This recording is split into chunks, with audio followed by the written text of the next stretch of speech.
Hello friends, welcome to Shobana சமையல். இன்றைக்கி நாம் முட்டை பிரியாணி எப்படி செய்யலான்னு பார்க்கலாம் வாங்க. நம்ம ஒரு குக்கர் வச்சுக்கலாம். அதில் தேவையான அளவுக்கு எண்ணெயை ஊற்றிக்கலாம்.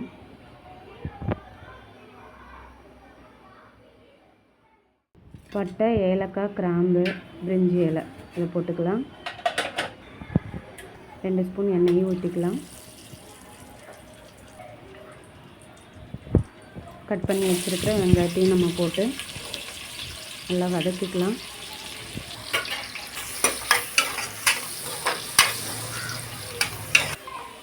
ஒரு கைப்பிடி நிறைய புதினா கொத்தமல்லி போட்டு அதையும் நல்லா ஃப்ரை பண்ணிக்கலாம்.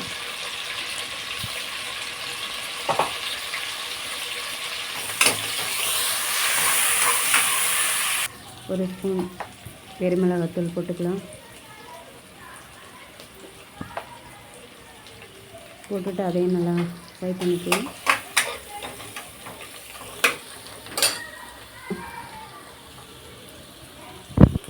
ரெண்டு பச்சை மிளகாய் போட்டுக்கலாம். இஞ்சி பூண்டு பேஸ்ட்டு ஒரு ஸ்பூன் போட்டுக்கலாம். அதையும் போட்டுட்டு நல்லா ஃப்ரை பண்ணிக்கலாம்.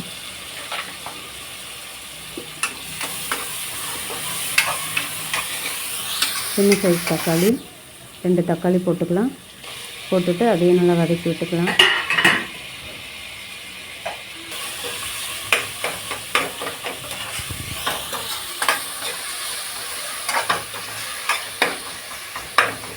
இப்போது அதுக்கு தேவையான உப்பு போட்டிருக்கேன். அதையும் போட்டுட்டு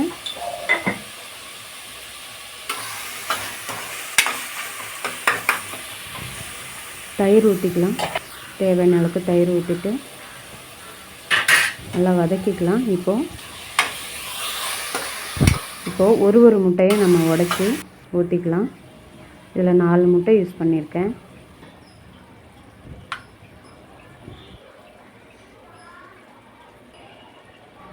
இந்த முட்டையை நம்ம உடைச்சி ஊற்றிட்டு அடுப்பு சிம்மில் வச்சுட்டு ஒரு பிளேட் வச்சு மூடிக்கலாம்.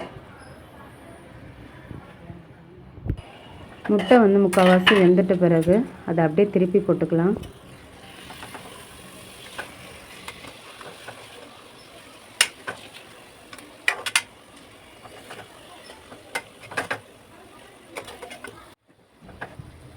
ஒரு டம்ளர் பாஸ்மதி அரிசிக்கு 2 டம்ளர் தண்ணி ஊற்றிருக்கேன்.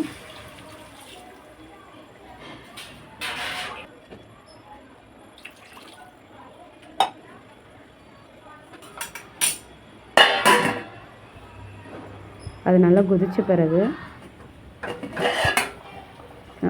அந்த அரிசியை நம்ம போட்டுக்கலாம்.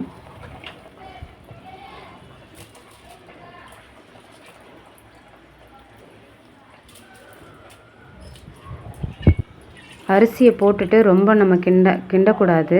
அது மேலாப்புல நம்ம அப்படியே ஸ்ப்ரெட் பண்ணி விடலாம். இந்த ஸ்டேஜில் நம்ம உப்பு கரெக்டாக இருக்கான்னு செக் பண்ணிக்கணும்.